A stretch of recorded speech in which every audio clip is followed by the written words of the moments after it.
नमस्ते बच्चों।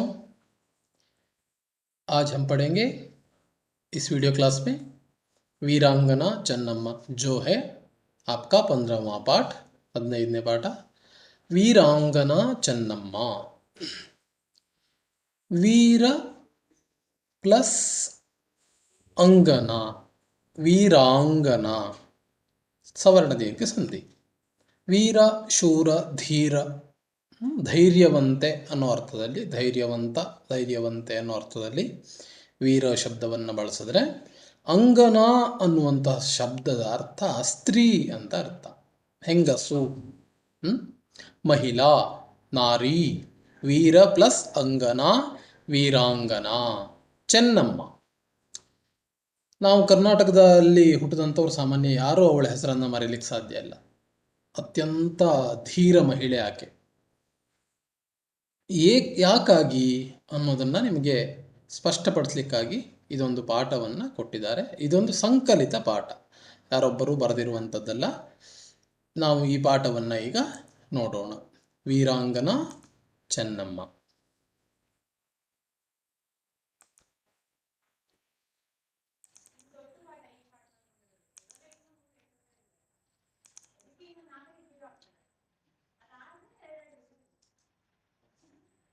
ಅಠ್ರಹಮೀ ಶತಾಬ್ದಿ, 18ನೇ ಶತಾಬ್ದಿ. 18ನೇ ಶತಾಬ್ದಿ ಅಂತಂದರೆ 1700ನೇ ಇಸವಿಯಿಂದ 1800ನೇ ಇಸವಿಯ ತನಕ. 18वीं शताब्दी में सत्ता लोलुप अंग्रेजों को नाकोचने चबाने वाली सर्वप्रथम भारतीय ವೀರಾಂಗನಾ ಚೆನ್ನಮ್ಮ ಥಿ. 18ನೇ ಶತಮಾನದಲ್ಲಿ ಸಾಮಾನ್ಯವಾಗಿ ಸತ್ತಾಲೋಲುಪ, सत्ता इसका अर्थ है अधिकार, लोलुप यानी क्या बोलते हैं, लालच, ಆಸೆ. ಅಧಿಕಾರದ ಆಸೆಯಲ್ಲಿದ್ದಂತಹ ಅಂಗ್ರೇಜೋಂಕೋ ಬ್ರಿಟಿಷರನ್ನ ನಾಕೋಚನೆ ಚಬಾನೆ ವಾಲಿ. नाकोचने चबाना यह एक मुहावरा है. नाकोचने चबाना इसका अर्थ है बहुत ही हैरान करना, ಬಹಳ ಚಿಂತೆಗೆ ಒಳಪಡಿಸುವಂತಹ. ಬಹುತ್ ಹಿ ಹೈರಾನ್ ಕರ್ನೆ ವಾಲಿ ಅಂದರೆ ಸಮಸ್ಯೆಗೆ, ತೊಂದರೆಗೆ ಒಡ್ಡುವಂತಹ. ಸರ್ವಪ್ರಥಮ ಭಾರತೀಯ ವೀರಾಂಗನಾ, ಭಾರತದ ಮೊಟ್ಟ ಮೊದಲ ಮಹಿಳೆ ವೀರ ಅಂಗನೆ ಯಾರಾಗಿತ್ತು? ಚೆನ್ನಮ್ಮ ಥಿ. ಬ್ರಿಟಿಷರು ಭಾರತವನ್ನು ಆಳುವಾಗ ಭಾರತ ಬಹಳಷ್ಟು ಭಾಗಗಳಲ್ಲಿ, ಬಹಳಷ್ಟು ರಾಜ್ಯಗಳಾಗಿ ಸಂಘಟಿತವಾಗಿ ಇರಲಿಲ್ಲ, ಅಸಂಘಟಿತವಾಗಿ ಇತ್ತು. ಬೇರೆ ಬೇರೆ ಭಾಗದಲ್ಲಿ ಬೇರೆ ಬೇರೆ ರಾಜರ ಆಡಳಿತವನ್ನು ಮಾಡ್ತಾ ಇದ್ರಲ್ವ. ಆ ಸಂದರ್ಭದಲ್ಲಿ ವೀರಾಂಗನೆ, ಈ ಮಹಿಳೆ ಅನ್ನುವವಳು, ವೀರ ಮಹಿಳೆ ಏನಿದ್ದಾಳೆ ಚೆನ್ನಮ್ಮ, ಅವಳು ಬ್ರಿಟಿಷರನ್ನ ಏನು ಮಾಡಿದ್ಲು, ಬಹಳ ತಲೆಬಿಸಿಗೆ ಏನು ಕಾರಣ ಬೇಕೋ ಅದಷ್ಟು ಕಾರಣವನ್ನು ತೆಗೆದುಕೊಂಡು ಹೋಗಿ ಕೊಟ್ಟಳು ಬ್ರಿಟಿಷರ ಸಮಸ್ಯೆಯನ್ನು ಮಾಡಿಕೊಳ್ಬೇಕು ಆ ಥರದಲ್ಲಿ.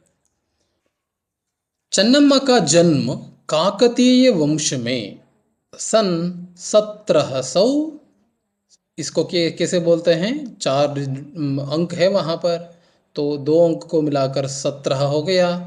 70 यानी 70, 70 से बाहर 71, 72, 73, 74, 75, 76, 77 और 78, तो 1778 में हुआ था. उनके पिता का नाम धूलप्पा देसाई और माता का नाम पद्मावती था. ಚೆನ್ನಮ್ಮ का जन्म हुआ ಕಾಕತೀಯ ವಂಶ में. ಕಾಕತೀಯ ವಂಶ ಅದೊಂದು ವಂಶದ ಹೆಸರು, ಒಂದು ರಾಜಮನೆತನದ ಹೆಸರು. ಅಲ್ಲಿ ಅವಳದ್ದು 1778ರಲ್ಲಿ ಜನ್ಮ ಆಗುತ್ತೆ. ಅವರ ತಂದೆ ಧೂಲಪ್ಪ ದೇಸಾಯಿ ಅನ್ನುವಂಥವರು, ಜೊತೆಗೆ ತಾಯಿ ಮಾತಾ का नाम है पद्मावती. तो एक तो इकलौती थी. ಇಕಲೌತಿ ಯಾನೆ ಒಬ್ಬಳೇ ಹುಡುಗಿ, ಅವಳ ತಂದೆ ತಾಯಿಗೆ ಇವಳೊಬ್ಬಳೇ ಮಗಳು, ಇಕಲೌತಿ.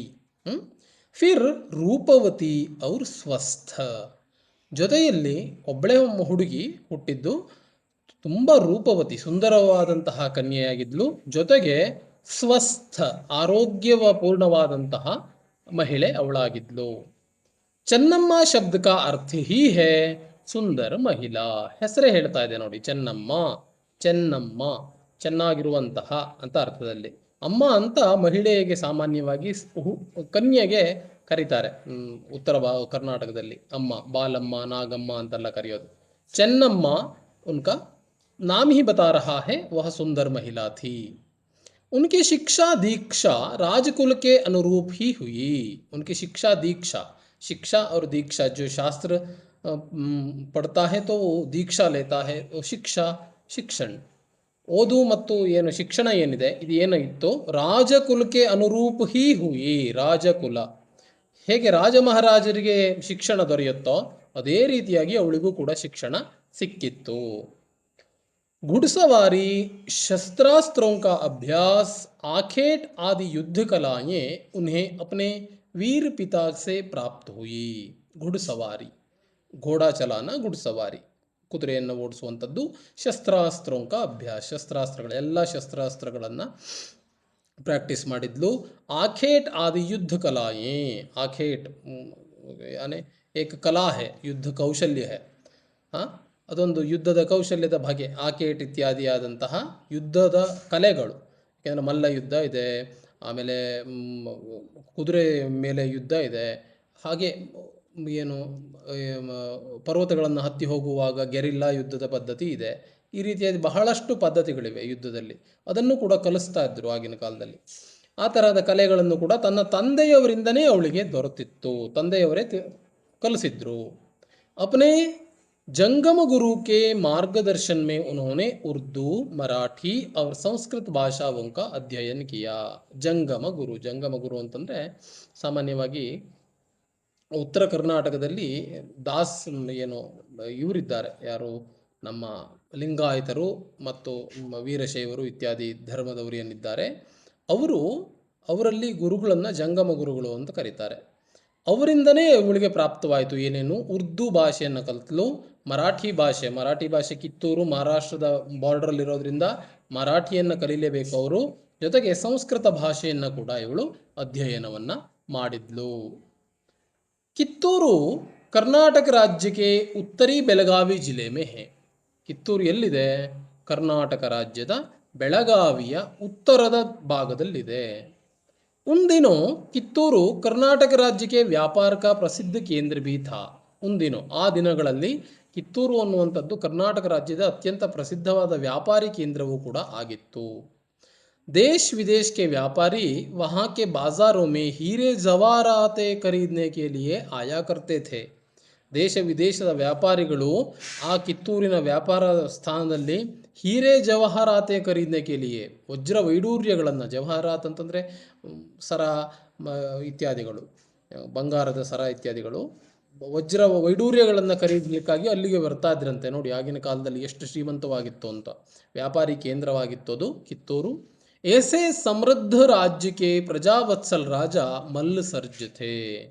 ಕಿತ್ತೂರು ರಾಜ್ಯದ ರಾಜ ಯಾರಾಗಿದ್ದ?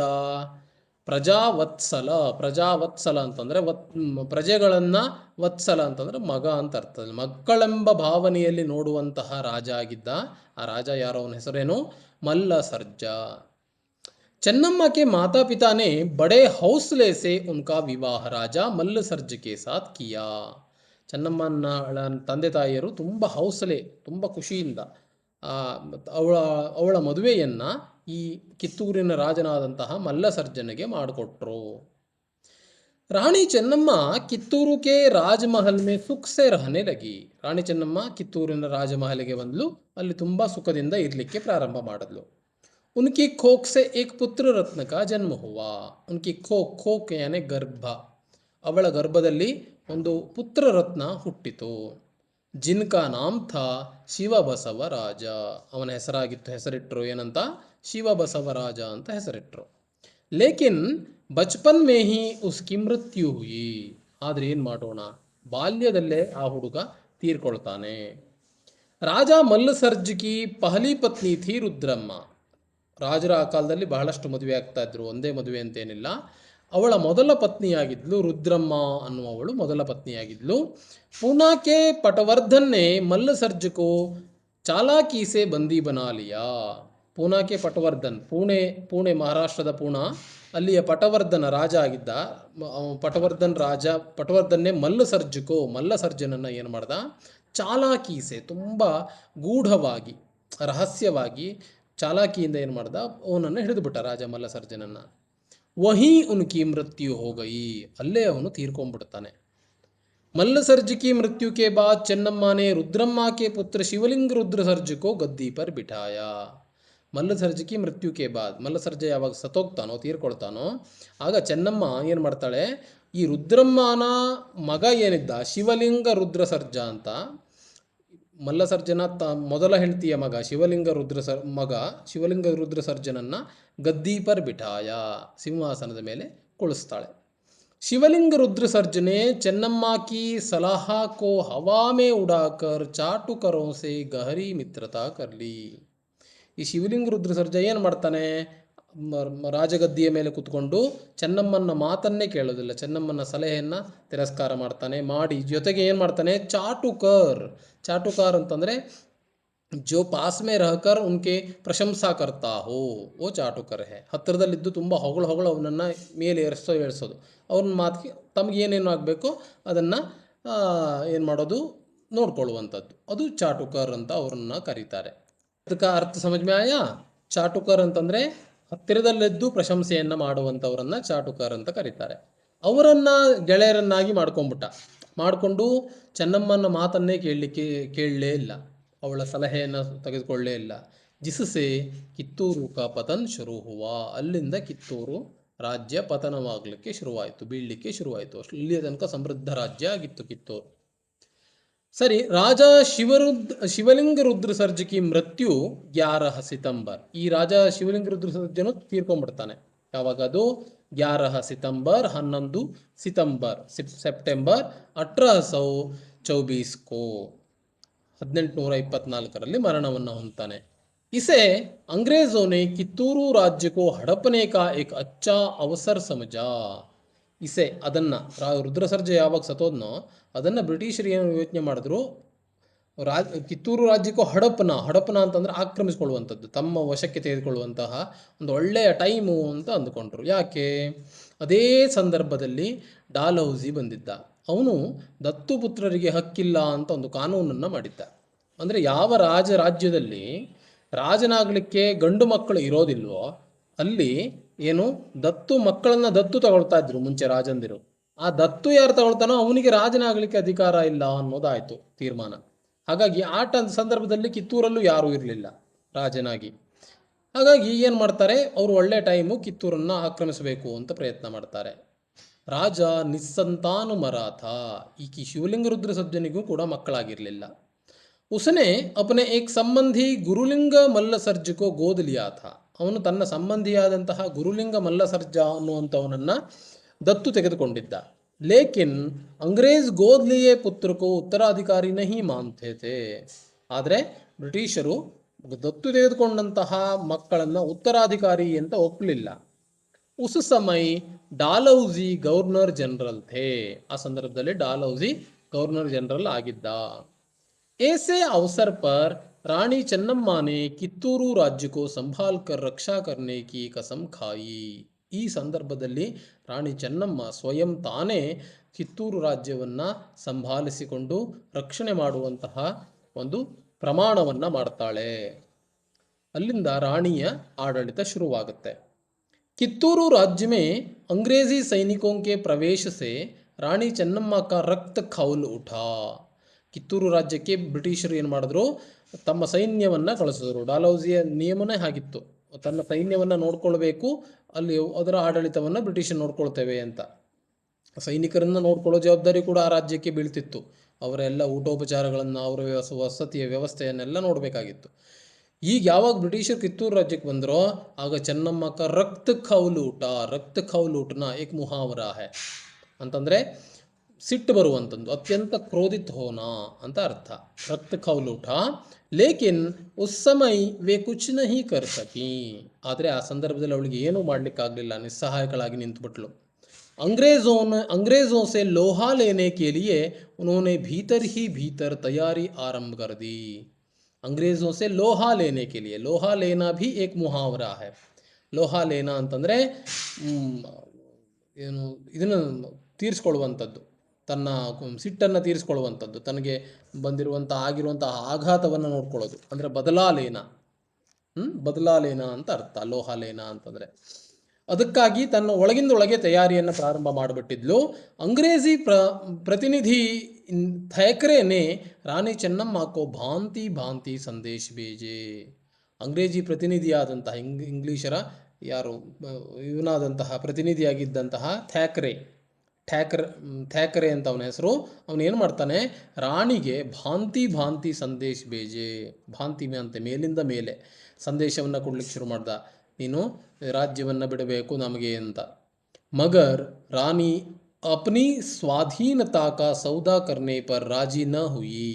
ಆದರೆ ರಾಣಿ ಏನು ಮಾಡ್ತಾಳೆ, ತನ್ನ ಸ್ವಾತಂತ್ರ್ಯವನ್ನು, ಕಿತ್ತೂರಿನ ಸ್ವಾಧೀನತೆಯನ್ನು ಬ್ರಿಟಿಷರಿಗೆ ಕೊಡಲಿಕ್ಕೆ ತಯಾರಿನೇ ಇಲ್ಲ, ಅವಳು ರಾಜಿನೇ ಇರಲಿಲ್ಲ. ಇಸಿ ಸಮಯ ಥ್ಯಾಕ್ರೆ ಕೋ ಕಿತ್ತೂರು ರಾಜ್ಯಕ್ಕೆ ಯಲ್ಲಪ್ಪ ಶೆಟ್ಟಿ ಅವರು ವೆಂಕಟರಾವ್ ನಾಮಕ್ ದೇಶದ್ರೋಹಿ ಮಿಲ್ಗಯೇ. ಅದೇ ಸಂದರ್ಭದಲ್ಲಿ ಥ್ಯಾಕ್ರೆಗೆ ಏನಾಗುತ್ತೆ, ಕಿತ್ತೂರು ರಾಜ್ಯದ ಯಲ್ಲಪ್ಪ ಶೆಟ್ಟಿ ಮತ್ತು ವೆಂಕಟರಾವ ಅನ್ನುವಂತಹ 2 ಜನ ದೇಶದ್ರೋಹಿಗಳು ಸಿಗ್ತಾರೆ. ಯಾವಾಗಲೂ ಹಾಗೆ ಭಾರತದಲ್ಲಿ ಎಲ್ಲ ರಾಜ್ಯರಿಗೂ ಅದೇ ಸಮಸ್ಯೆ, ದೊಡ್ಡ ಸಮಸ್ಯೆ. ದೇಶದ್ರೋಹಿಗಳ ಕಾರಣದಿಂದಲೇ ಆ ರಾಜ್ಯ ಪತನವಾಗುತ್ತೆ. ಎಲ್ಲ ನೀವು ಇತಿಹಾಸವನ್ನು ತೆಗೆದು ನೋಡಿದ್ರು ಒಬ್ಬರೆಲ್ಲ ಒಬ್ಬರು ಶತ್ರುಗಳಿಗೆ ಸಹಾಯ ಮಾಡಿಬಿಡ್ತಾರೆ. ಒಳ್ಳೊಳ್ಳೆ ರಾಜ್ಯಗಳು ಇದೇ ದೇಶದ್ರೋಹಗಳಿಗೆ ಕಾರಣದಿಂದಲೇ ನಾಶವಾಗಿದೆ. ಇಲ್ಲೂ ಕೂಡ ಅದೇ ಸಂದರ್ಭ ಬಂತು. ಈ ಯಲ್ಲಪ್ಪ ಶೆಟ್ಟಿ ಮತ್ತು ವೆಂಕಟರಾವ ಅನ್ನುವರು ಏನಿದ್ರು ಬ್ರಿಟಿಷರಿಗೆ ಸಹಾಯ ಮಾಡಲಿಕ್ಕೆ ಪ್ರಾರಂಭ ಮಾಡಿದ್ರು. ವೇ ಕಿತ್ತೂರು ಕಾ ನಮಕ್ ಖಾಕರ್ ಕಿತ್ತೂರು ಕಿ ಗಡ್ ಖೋಜನೆ ಮೇಲೆ ಲಗೆ ಹುಯೇ ಥೇ. ಅವರು ಕಿತ್ತೂರಿನ ಉಪ್ಪನ್ನು ತಿಂದು, ಕಿತ್ತೂರಿನ ಅನ್ನವನ್ನು ಉಂಡು, ಕಿತ್ತೂರಿನದೇ ಬೇರನ್ನು ಅಗಿಯುವಂತಹ ಪ್ರಯತ್ನ ಮಾಡಲಿಕ್ಕೆ ಶುರು ಮಾಡಿದ್ದಿದ್ರು. ಕಿತ್ತೂರಿನ ರಹಸ್ಯ ಏನಿತ್ತು ಅದನ್ನೆಲ್ಲ ಬ್ರಿಟಿಷರಿಗೆ ಹೇಳಲಿಕ್ಕೆ ಪ್ರಾರಂಭ ಮಾಡಿದರು. ಥ್ಯಾಕ್ರೆ ನೇ ಉನ್ಹೇ ಕಿತ್ತೂರು ಕಾ ಆಧಾ ಆಧಾ ರಾಜ್ಯ ಸೌಂಪದೇನೆ ಕಾ ಲಾಲಚ್ ದಿಖಾಯಿ. ಥ್ಯಾಕ್ರೆ ಏನು ಮಾಡ್ದ, ಬುದ್ಧಿವಂತ ಅವನು. ನಾನು ಕಿತ್ತೂರನ್ನು ಅರ್ಧ ಮಾಡಿ ನಿಮ್ಗಿಬ್ಬರಿಗೆ ಹಂಚಿಕೊಡ್ತೇನೆ, ನೀವು ಆ ರಾಣಿ ಚೆನ್ನಮ್ಮನನ್ನು ಕೆಳಗಿಳಿಸಿ ಅಂತ ಶುರು ಮಾಡಿದ್ದ. बदले में वे कित्तूरू के सभी भेद खोलने और भरसक सहायता करने को तैयार हो गए. ಅವರಿಗೆ ಆಸೆ ಹುಟ್ಟಿದ ತಕ್ಷಣ ಅವ್ರು ಏನು ಮಾಡಿದ್ರು, ಕಿತ್ತೂರಿನ ಏನು ರಹಸ್ಯ ಇತ್ತು ಎಲ್ಲವನ್ನು ಹೇಳಿಬಿಡೋದು, ಜೊತೆಗೆ ಅವರಿಗೆ ಸಹಾಯ ಮಾಡುವಂತಹ ಎಲ್ಲ ತಯಾರಿಯನ್ನು ಶುರು ಮಾಡಿಕೊಂಡ್ರು. दोनों ने कित्तूरू का शासन भार संभालने का परवाना लेकर ಚೆನ್ನಮ್ಮ ಕೋ ದಿಯೆ. ಇಬ್ಬರು ಏನು ಮಾಡ್ತಾರೆ, ಬ್ರಿಟಿಷರು ಬರ್ಕೊಟ್ಟಂತಹ ಏನೋ ಒಂದು ಲೆಟರ್ ಬರ್ಕೊಡ್ತಾರೆ ಬ್ರಿಟಿಷರು. ಆ ಲೆಟರನ್ನು ಹಿಡ್ಕೊಂಡು ನಾವು ಇನ್ನು ಕಿತ್ತೂರನ್ನು ಆಳ್ತೇವೆ ಅಂತ ಕಿತ್ತೂರನ್ನು ಚೆನ್ನಮ್ಮನ ಹತ್ತಿರಕ್ಕೆ ಬಂದು ಕೊಟ್ಟರು. ಉಸೆ ಪಡ್ತೆ ಹಿ ಚೆನ್ನಮ್ಮನೇ ಥ್ಯಾಕ್ರೆ ಕಾ ಪತ್ರ ಟುಕಡೆ ಟುಕಡೆ ಕರ್ತೆ ಹುವೆ ಕಹಾ. ಥ್ಯಾಕ್ರೆ ಬರ್ಕೊಟ್ಟಿದ್ದ ಅದನ್ನು ಇವರಿಬ್ಬರಿಗೆ ಅರ್ಧ ಏನನ್ನು ಕಿತ್ತೂರನ್ನು ಕೊಟ್ಟುಬಿಡು ಅಂತ ಬರ್ಕೊಟ್ಟಿದ್ದ. ಅದನ್ನು ನೋಡಿ ಅದನ್ನು ಟುಕಡೆ ಕರ್ತೆ ಹುವೆ ಕಹಾ, ಥ್ಯಾಕ್ರೆ ಪತ್ರವನ್ನು ಚೂರು ಮಾಡ್ತಾ ಹೇಳಿದ್ಲು ಚೆನ್ನಮ್ಮ. क्या कहा, हमने गोद लेकर अंग्रेजों के विरुद्ध कोई षड्यंत्र नहीं रचा है. हमने ಕಿತ್ತೂರು ರಾಜ್ಯನೇ ಗೋದ್ ಲೇಕರ್ ದತ್ತುವನ್ನು ತೆಗೆದುಕೊಂಡು ಬ್ರಿಟಿಷರ ವಿರುದ್ಧ ಯಾವುದೇ ಷಡ್ಯಂತ್ರವನ್ನು ಮಾಡಲಿಲ್ಲ. ಗೋದ್ ಲೇನಾ ಹಮಾರ ಅಧಿಕಾರ ಹೇ, ದತ್ತು ತೆಗೆದುಕೊಳ್ಳೋದು ನಮ್ಮ ಅಧಿಕಾರ, ನೀವು ಯಾರು ಅದನ್ನ ಕೇಳಲಿಕ್ಕೆ. ಇಸೆ ಥ್ಯಾಕ್ರೆ ನಹಿ ರೋಕ್ ಸಕ್ತಾ. ಥ್ಯಾಕ್ರೆ ನಮ್ಮನ್ನು ದತ್ತು ತೆಗೆದುಕೊಳ್ಳೋದ್ರಿಂದ ತಪ್ಪಿಸ್ಲಿಕ್ಕೆ ಸಾಧ್ಯ ಇಲ್ಲ, ಅವನ ಹತ್ರಕ್ಕೆ ಏನು ಸಾಧ್ಯ ಇಲ್ಲ. ಹಮಾರೆ ಘರೇಲೂ ಮಾಮ್ಲೋ ಮೇ ಬೋಲ್ನೆ ವಾಲಾ ವಹ ಹೈ ಹಿ ಕೌನ್. ಹಮಾರೆ ಘರೇಲೂ ಮಾಮ್ಲಾ, ನಮ್ಮ ಮನೆಯ ವಿಚಾರ. ಘರೇಲೂ ಮಾಮ್ಲಾ ಅಂತಂದರೆ ಮನೆಯ ವಿಚಾರ, ಒಳಗಿನ ವಿಚಾರ. ಅದರ ಬಗ್ಗೆ ಮಾತಾಡಲಿಕ್ಕೆ 3ನೇ ವ್ಯಕ್ತಿಯಾದ ಥ್ಯಾಕ್ರೆ ಯಾರು? ಕಿತ್ತೂರು ಸ್ವತಂತ್ರ ರಾಜ್ಯ ಹೇ, ಕಿತ್ತೂರು ಅನ್ನೋದು ಸ್ವತಂತ್ರ ರಾಜ್ಯ. ಅವ್ರು ತಬ್ ತಕ್ ರಹೇಗಾ ಜಬ್ ತಕ್ ಮೇರೆ ಶರೀರ್ ಮೇ ಪ್ರಾಣ ಹೇ. ಎಲ್ಲಿಯವರೆಗೆ ಕಿತ್ತೂರು ಸ್ವತಂತ್ರವಾಗಿ ರಾಜ್ಯವಾಗಿರುತ್ತೆ, ನನ್ನ ದೇಹದಲ್ಲಿ ಪ್ರಾಣ ಇರೋ ತನಕ ಇರುತ್ತೆ ಅಂತ ಚೀರಾಡ್ಬಿಟ್ಲು ಆ ಪತ್ರವನ್ನು ಹರಿದು ಅವ್ರ ಎದುರುಗಡೆ. ಯಹ ಫಟ್ಕಾರ್ ಸುನ್ತೆ ಹಿ ದೋನೋ ದೇಶದ್ರೋಹಿ ಅಪ್ನಾ ಸಾಮೂಹ ಲೇಕರ್ ಚಲೆ ಗಯೇ. ಯಹ ಫಟ್ಕಾರ್ ಅಂತಂದರೆ ಒಂದು ಘರ್ಜನೆ. ಈ ಗರ್ಜನೆಯನ್ನು ಕೇಳಿ ಅವರಿಬ್ಬರು ದೇಶದ್ರೋಹಿಗಳು ಏನಿದ್ರು, ವೆಂಕಟಶೆಟ್ಟಿ ಮತ್ತು ನಮ್ಮ ಯಲ್ಲಪ್ಪ ಶೆಟ್ಟಿ ಮತ್ತು ವೆಂಕಟರಾವ್ ಏನು ಮಾಡಿದ್ರು, ಅಪ್ನಾ ಸಾಮೂಹ ಲೇಕರ್ ಚಲೆ ಗಯೇ. ಅಪ್ನಾ ಸಾಮೂಹ ಲೇಕರ್ ಚಲೈ ಜಾನ, ಅದೊಂದು ಮುಹಾವರ. ಏನದರ ಅರ್ಥ? ಬಂದ ದಾರಿಗೆ ಸುಂಕವಿಲ್ಲ, ವಾಪಸ್ ಚಲೈ ಜಾನ, ಚಲೆ ಗಯೇ. ಕಿತ್ತೂರು ಮೇ ಗುರು ಸಿದ್ದಪ್ಪ ಜೈಸೆ ಕುಶಲ ದೀವಾನ್ ಅವರು ಬಾಲಣ್ಣ, ರಾಯಣ್ಣ, ಗಜವೀರ್ ಅವರು ಚೆನ್ನಬಸಪ್ಪ ಜೈಸೆ ವೀರ ಯೋಧ ಬಿ ಥೇ. ಕಿತ್ತೂರಿನಲ್ಲಿ ಗುರುಸಿದ್ದಪ್ಪನಂತಹ ಕುಶಲ ದೀವಾನ್ ಅಂತಂದರೆ ಮಂತ್ರಿ ಅಂತ ಅರ್ಥ, ಮತ್ತು ಬಾಲಣ್ಣ, ರಾಯಣ್ಣ ಮತ್ತು ಗಜವೀರ ಮತ್ತು ಚನ್ನಬಸಪ್ಪನಂತಹ ಗ್ರೇಟು ಏನು ವಾರಿಯರ್ಸ್ ಇದ್ದರು, ಯುದ್ಧ ಪಟುಗಳು ಅವರಿದ್ದರು. ಜಿನ್ಕೆ ರಹತೆ ಕಿತ್ತೂರು ಕೆ ಲಿಯೆ ಕೋಯಿ ಖತರಾ ನ ಥಾ. ಅವರಿರುವಷ್ಟು ದಿವಸ ಕಿತ್ತೂರಿಗೆ ಏನು ಸಮಸ್ಯೆ ಇರಲಿಲ್ಲ, ಅಷ್ಟು ವೀರ ಯೋಧರಾಗಿದ್ದರು ಅವರು. ಕಿತ್ತೂರು ಕಿ ಜನತಾ ಅಂಗ್ರೇಜೋं की ಚಾಲ್ ಸೆ ಭಲಿ ಭಾಂತಿ ಪರಿಚಿತ್ ಥಿ. ಕಿತ್ತೂರಿನ ಜನರಿಗೆ ಗೊತ್ತಿತ್ತು ಅಂಗ್ರೇಜೋं की ಚಾಲ್ ಸೆ, ಬ್ರಿಟಿಷರ ನಡವಳಿಕೆ ಮೇಲೆ ಪಕ್ಕ ಅವರಿಗೆ ಪರಿಚಯ ಇತ್ತು. ಥ್ಯಾಕ್ರೆ ಸ್ವಯಂ ಬಡಿ ಸೇನಾ ಲೇಕರ್ ಕಿತ್ತೂರು ಆ ಪಹುಂಚ. ಥ್ಯಾಕ್ರೆ ಏನು ಮಾಡ್ದ, ತಾನೇ ನೇರವಾಗಿ ನನ್ನ ಪತ್ರವನ್ನು ಹರಿದು ಹಾಕಿದ್ಲಲ್ಲ, ಒಂದು ದೊಡ್ಡ ಸೈನ್ಯವನ್ನು ಕರ್ಕೊಂಡು ಕಿತ್ತೂರಿನ ಮೇಲೆ ಬಂದ ಯುದ್ಧ ಮಾಡಲಿಕ್ಕೆ. ಕಿಂತು ರಾಣಿ ಉಸಸೆ ನಹಿ ಡರಿ, ಆದರೆ ರಾಣಿ ಅದಕ್ಕೆ ಹೆದರಲೇ ಇಲ್ಲ. ಥ್ಯಾಕ್ರೆನೆ 500 ಸಿಪಾಯಿयों के साथ ಕಿತ್ತೂರು ಕೆ ಕಿಲೆ ಪರ್ ಚಢಾಯಿ ಕರ್ನೆ ಕೆ ಆಜ್ಞಾ ದೇ ದಿ. ಥ್ಯಾಕ್ರೆ ಏನು ಮಾಡ್ತಾನೆ, ತನ್ನ 500 ಸೈನಿಕರನ್ನು ಕಿತ್ತೂರು ಕೋಟೆಯನ್ನು ಹತ್ತಲಿಕ್ಕೆ ಆಜ್ಞೆಯನ್ನು ಕೊಡ್ತಾನೆ. ರಾಣಿ ನೇ ವೀರ ಸೈನಿಕೋं को युद्ध के लिए ललकारते हुए कहा. ರಾಣಿ ತನ್ನ ಸೈನಿಕರಿಗೆ ಹುರಿದುಂಬಿಸ್ತಾ ಹೇಳ್ತಾಳೆ, ಮಾತೃಭೂಮಿಗೆ ಸಪೂತೋ, ನನ್ನೆಲ್ಲ ಮಾತೃಭೂಮಿಯ ಸಪುತ್ರರೇ, ಒಳ್ಳೆಯ ಪುತ್ರರೇ, ಸುಪುತ್ರರೇ, ಸಪೂತ್. ಅಪನೆ ಪ್ರಾಣೋಂ ಕಿ ಬಾಜಿ ಲಗಾಕರ್ ಹಮ್ ಅಪನಿ ಮಾತೃಭೂಮಿ ಕಿ ರಕ್ಷಾ ಕರೆಂಗೆ. ನಾವು ನಮ್ಮ ಪ್ರಾಣವನ್ನು ಪಣವಿಟ್ಟು ನಮ್ಮ ಮಾತೃಭೂಮಿಯ ರಕ್ಷಣೆಯನ್ನು ಮಾಡೋಣ. ಅಂಗ್ರೇಜ್ ಇಸೆ ಹಮ್ಸೆ ಬಲಪೂರ್ವಕ್ ಛೀನನಾ ಚಾಹತೆ ಹೇ. ಬ್ರಿಟಿಷರು ಇದನ್ನು ನಮ್ಮಿಂದ ಬಲಪೂರ್ವಕವಾಗಿ, ಬುದ್ಧಾಪೂರ್ವಕವಾಗಿ, ಶಕ್ತಿಪೂರ್ವಕವಾಗಿ ನಮ್ಮಿಂದ ಕಸ್ಕೊಳ್ಳೋ ಪ್ರಯತ್ನ ಮಾಡ್ತಾ ಇದ್ದಾರೆ. ಲೇಕಿನ್ ಇಸೆ ಹಮ್ ಕೇಸೆ ಚೋಡ್ ಸಕ್ತೆ ಹೇ, ನಾವು ಇದನ್ನ ಹೆಂಗೆ ಬಿಡ್ಲಿಕ್ಕೆ ಸಾಧ್ಯ ಇಲ್ಲ. ಯಹ ಹಮೆ ಅಪ್ನೆ ಪೂರ್ವಜೋ ಸೆ ಮಿಲಿ ಹೇ, ಇದು ನಮಗೆ ನಮ್ಮ ಪೂರ್ವಜರಿಂದ ಸಿಕ್ಕಿದ್ದು, ಯಾರೋ ಒಬ್ಬನು ಕೊಟ್ಟಿದ್ದಲ್ಲ, ನಮ್ಮದು ದೇಶ ಇದು. ಅವರು ಬಂದು ಯಾರೋ ಒಬ್ಬನ ಒಂದು ನನಗನ್ನು ಬಿಟ್ಕೊಡು ಅಂತಂದ್ರೆ ನಾವು ಹೇಗೆ ಬಿಟ್ಕೊಡ್ಲಿಕ್ಕೆ ಸಾಧ್ಯ ಅಂತ ಆ ಬ್ರಿಟಿಷರಿಗೆ, ಅವರ ಸೈನಿಕರಿಗೆ, ಕಿತ್ತೂರಿನ ಸೈನಿಕರಿಗೆ ಹುರಿದುಂಬಿಸ್ಲು ಯುದ್ಧಕ್ಕಾಗಿ. ಉಧರ್ ಥ್ಯಾಕ್ರೆನೆ ಧಮ್ಕಿ ದಿ. ಆಗ ಥ್ಯಾಕ್ರೆ ಹೇಳ್ತಾನೆ, ಧಮ್ಕಿ ದೇನಾ ಅಂತಂದರೆ ಹೆದರಿಸ್ತಾನೆ ಇವ್ರನ್ನ, ಕಿತ್ತೂರು ಜನರನ್ನು. 20 मिनट में आत्मसमर्पण कर दिया जाए, नहीं तो किला तहस नहस कर दिया जाएगा.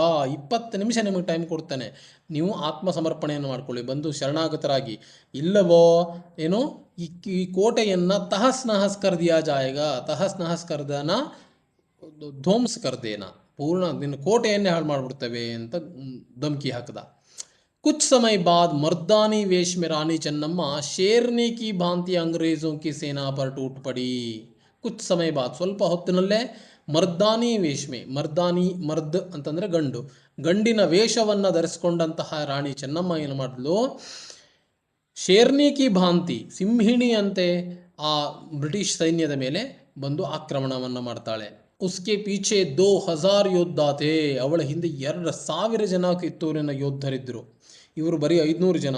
ಭಯಾನಕ ಯುದ್ಧ ಹುವಾ, ತುಂಬ ದೊಡ್ಡ ಯುದ್ಧ ಆಯಿತು. ಅಂಗ್ರೇಜಿ ಕಿ ಸೇನಾ ಇಸ್ ಪ್ರಹಾರಕ್ಕೋ ಸಹನ ಸಖಿ. ಬ್ರಿಟಿಷರಿಗೆ ಈ ಯುದ್ಧವನ್ನು ತಡ್ಕೊಳ್ಳಿಕ್ಕೆ ಆಗಲಿಲ್ಲ, ಯಾಕಂದರೆ 2000 ಜನ ಬಂದಿದ್ದಾರೆ ಹಿಂದುಗಡೆಯಿಂದ. ವಹ ಭಾಗ್ ಖಡಿ ಹುಯಿ, ಅವರಲ್ಲಿಂದ ಓಡಿ ಹೋದರು. ಅವರು ಥ್ಯಾಕ್ರೆ ಮಾರಾ ಗಯಾ, ಥ್ಯಾಕ್ರೆ ಅಲ್ಲೇ ಸತ್ತೋದ. ದೇಶದ್ರೋಹಿಯೋಂ ಕಾ ಕಾಮ್ ತಮಾಮ್ ಕರ್ ದಿಯಾ ಗಯಾ. ದೇಶದ್ರೋಹಿಗಳಾದಂತಹ ಇವರೇನಿದ್ರು, ಯಲ್ಲಪ್ಪ ಶೆಟ್ಟಿ ಇವರು ಏನಿದ್ರು, ಅವರನ್ನು ಏನು ಮಾಡಿದ್ರು, ಅವ್ರನ್ನ ಕೊಲೆ ಮಾಡಲಾಯಿತು. ಬಂದಿ ಗೋರೆ ಅಂಗ್ರೇಜಿ ಅಫ್ಸರೋಂ ಕೆ ಸಾಥ್ ಉದಾರತಾ ಕಾ ವ್ಯವಹಾರ ಕಿಯಾ ಗಯಾ. ಯಾರು ಬ್ರಿಟಿಷರು ಸಿಕ್ಕಾಕೊಂಡು ಬಿದ್ದಿದ್ರು, ಬ್ರಿಟಿಷ್ ಆಫೀಸರ್ಗಳು, ಅವ್ರ ಜೊತೆಗೆ ಉದಾರತೆಯನ್ನು ತೋರಿಸಿದ್ರು, ಅವ್ರನ್ನ ಬಿಟ್ಟು ಕಳಿಸಿದ್ರು ವಾಪಸ್. ಉನೇ ಚೋಡ್ ದಿಯಾ ಗಯಾ. ಲೇಕಿನ್ ಯಹ ವಿಜಯ್ ಬಹುತ್ ದಿನೋ ತಕ್ ನ ರಹಿ. ಆದರೆ ಈ ಯುದ್ಧ, ಈ ಗೆಲುವು ಅನ್ನೋದಿದೆ, ಬಹಳಷ್ಟು ದಿವಸ ಉಳ್ಕೊಳ್ಳಿಲ್ಲ. ಕುಚ್ ಹಿ ಸಮಯಕ್ಕೆ ಬಾದ್, ಸ್ವಲ್ಪವೇ ದಿನದ ನಂತರ ಅಂಗ್ರೇಜೋನೆ ಕಿತ್ತೂರು ಪರ್ ಫಿರ್ ಆಕ್ರಮಣ ಕಿಯಾ. ಮತ್ತೆ ಬ್ರಿಟಿಷರು ಕಿತ್ತೂರಿನ ಮೇಲೆ ಆಕ್ರಮಣ ಮಾಡ್ತಾರೆ. ಜಬ್ ಅಂಗ್ರೇಜಿ ಸೇನಾ ಅಧಿಕ್ ಥಿ, ಅಬ್ ಈ ಸಲ ಬ್ರಿಟಿಷರು ದೊಡ್ಡ ಟೀಮ್ ಜೊತೆಗೆ ಬರ್ತಾರೆ. ಇವರು 2000 ಇದ್ರೆ ಇನ್ನೂ ಜಾಸ್ತಿ ಜನರ ಜೊತೆಗೆ ಬರ್ತಾರೆ. ಲೇಕಿನ್ ಕಿತ್ತೂರು ಕೆ ವೀರ ಸೈನಿಕೋಂ ಕೆ ಸಮ್ಮುಖ ಉಸೆ ದುಬಾರಾ ಹಾರ್ ಮಾನ್ನಿ ಪಡಿ. ಆದರೆ ಕಿತ್ತೂರಿನ ವೀರ ಸೈನಿಕರ ಎದುರುಗಡೆಗೆ ಮತ್ತೊಮ್ಮೆ ಸೋಲನ್ನು ಅನುಭವಿಸಬೇಕಾಯಿತು. फिर एक बार अंग्रेजों ने सारी ಶಕ್ತಿ लगाकर घेरा डाला. ಇನ್ನೊಮ್ಮೆ ಬ್ರಿಟಿಷರು ಏನು ಮಾಡ್ತಾರೆ, ತಮ್ಮ ಈ ಎಲ್ಲ ಬಟಾಲಿಯನ್ ತೆಗೆದುಕೊಂಡು ಬಂದು ಕಿತ್ತೂರನ್ನು ಆಕ್ರಮಣ ಮಾಡ್ತಾರೆ. ಕಿತ್ತೂರಿನ ಮೇಲೆ ಘೇರಾ ಡಾಲ್ನ, ಸುತ್ತುವರಿಯೋದು ಕಿತ್ತೂರಿನ ಮೇಲೆ. ಇಸ್ ಯುದ್ಧ ಮೇ ರಣಚಂಡಿ ಚೆನ್ನಮ್ಮ ಬಂದಿ ಬನಾಲಿ ಗಯಿ. ಈ ಯುದ್ಧದಲ್ಲಿ ರಾಣಿ ಚೆನ್ನಮ್ಮ ಸಿಕ್ಕಾಕ್ಕೊಳ್ತಾಳೆ. ನಮ್ಮ ಯಾರು ರಾಯಣ್ಣನೂ ಕೂಡ ಸಿಕ್ಕಾಕ್ಕೊಳ್ತಾನೆ. ಕಿತ್ತೂರು ರಾಯಣ್ಣ ಅಂತ ಪ್ರಸಿದ್ಧವಾದಂತಹ ಇವರು, ಅವನು ಕೂಡ ಸಿಕ್ಕಾಕ್ಕೊಂಡು ಬೀಳ್ತಾನೆ. ಇಸ್ ಯುದ್ಧ ಮೇ वो भी ಬಂದಿ ಬನಾಲಿ ಗಯಿ. ಅಂಗ್ರೇಜೋನೆ ಕಿತ್ತೂರು ಕೋ ಲೂಟ. ಬ್ರಿಟಿಷರು ಏನು ಮಾಡಿದ್ರು, ಕಿತ್ತೂರನ್ನು ಲೂಟಿ ಮಾಡಿದ್ರು. ಇದ್ದಿರುವಂತಹ ದನಕನಕಗಳನ್ನು ಎಲ್ಲ ಕದ್ಕೊಂಡು ಹೋದ್ರು. ವಹಾ ಕುಚ್ ಬಿ ನ ಬಚಾ. ಅಲ್ಲಿ ಏನು ಕೂಡ ಉಳಿಲಿಲ್ಲ, ಅಷ್ಟರ ಮಟ್ಟಿಗೆ ಲೂಟಿ ಮಾಡಿದ್ರು. ಚೆನ್ನಮ್ಮ ಕೋ ಬೈಲಹೊಂಗಲ ಕೆ ದುರ್ಗ್ ಮೇ ಕಾರಾಗರ್ ಮೇ ಡಾಲ್ ದಿಯಾ ಗಯಾ. ಚೆನ್ನಮ್ಮನ ಬೈಲುಹೊಂಗಲದ ಒಂದು ಏನು ಕೋಟೆ ಇತ್ತೋ ಅಲ್ಲಿ ಜೈಲಿನಲ್ಲಿ ಹಾಕಿಟ್ರು. ಆಮೇಲೆ ಬಂದಿಗೃಹ ಮೇ ಹಿ 2 ಫರವರಿ, ಅಲ್ಲೇ ಬಂದಿಗೃಹದಲ್ಲೇ ಆ ಒಂದು ಕಾರಾಗಾರದಲ್ಲೇ ಏನಾಯಿತು, 2 ಫೆಬ್ರವರಿ 1829 ಚೆನ್ನಮ್ಮ ಕಿ ಜೀವನ್ ಜ್ಯೋತಿ ಸದಾ ಕೆ ಲಿಯೇ ಬುಜ್ ಗಯಿ. ಚೆನ್ನಮ್ಮ ಅದೇ ಸೆರೆಮನೆಯಲ್ಲಿ ತೀರ್ಕೊಳ್ತಾಳೆ 1929 2 ಫೆಬ್ರವರಿ ಎಂದು. ಯಹ ಕರ್ನಾಟಕ ಜನತಾ ಕೆ ಲಿಯೇ ಗರ್ವ ಕಿ ಬಾತ್ ಹೈ. ಇದು ಕರ್ನಾಟಕದ ಜನತೆಗೆ ಅತ್ಯಂತ ಗರ್ವದ ವಿಷಯ. ಏನು, वीरांगना ಚೆನ್ನಮ್ಮ ने पहली बार स्वतंत्रता की जो चिंगारी डाली थी वह बाद में सारे भारत में फैल गई. ಪ್ರಪ್ರಥಮವಾಗಿ ಬ್ರಿಟಿಷರ ವಿರುದ್ಧ ಸ್ವಾತಂತ್ರ್ಯಕ್ಕಾಗಿ ಏನು ಕಿಡಿಯನ್ನು ಹಚ್ಚಿದ್ಲೋ ಚೆನ್ನಮ್ಮ, ಅದು ನಂತರದಲ್ಲಿ ಇಡೀ ದೇಶದ ತುಂಬ ವ್ಯಾಪಿಸ್ತು. ಬೇರೆ ಬೇರೆ ಕಡೆಯಲ್ಲಿ ಬ್ರಿಟಿಷರ ವಿರುದ್ಧ ಜನರು ದಂಗೆ ಏಳಲಿಕ್ಕೆ ಶುರು ಮಾಡಿದ್ರು. ಹಾಗಾಗಿ ಒಂದು ಹಂತಕ್ಕೆ ನಾವು ಹೇಳ್ಬೋದು, ಇದು ನಮ್ಮ ಸ್ವಾತಂತ್ರ್ಯಕ್ಕಾಗಿ ಮೊದಲ ಪ್ರಯತ್ನ ಕಿತ್ತೂರು ರಾಣಿ ಚೆನ್ನಮ್ಮಾಳದ್ದು ಅಂತ. सो इसका शब्दार्थ है वहाँ पर, थोड़ा देख लीजिए उसे. उसके बाद इस पाठ का एक वाक्य मेन 1 2 ಆಮೇಲೆ 3 4 उसके बाद 9 ಆಮೇಲೆ 13 ಇಷ್ಟನ್ನು ನಿಮ್ಮ ಫೇರ್ನಲ್ಲಿ ಬರ್ಕೊಳ್ಳಿ. ಇನ್ನೊಮ್ಮೆ ಹೇಳ್ತೇನೆ, 1 2 3 4, उसके बाद 9 13 ಇಷ್ಟನ್ನು ಫೇರ್ನಲ್ಲಿ ಬರೆದ್ರೆ ಸಾಕು. ಪಾಠ ಅರ್ಥ ಆಗಿದೆ ಅಂತ ಭಾವಿಸ್ತೇನೆ. ನಮ್ಮ ಮುಂದಿನ ಪಾಠದ ಜೊತೆಗೆ ಮತ್ತೆ ಸಿಗೋಣ. KCBಯನ್ನು ಸಂಪರ್ಕ ಮಾಡಿ, ಚೆನ್ನಾಗಿದೆ ಅಲ್ಲಿ ನೋಡಿ ಬರೀರಿ.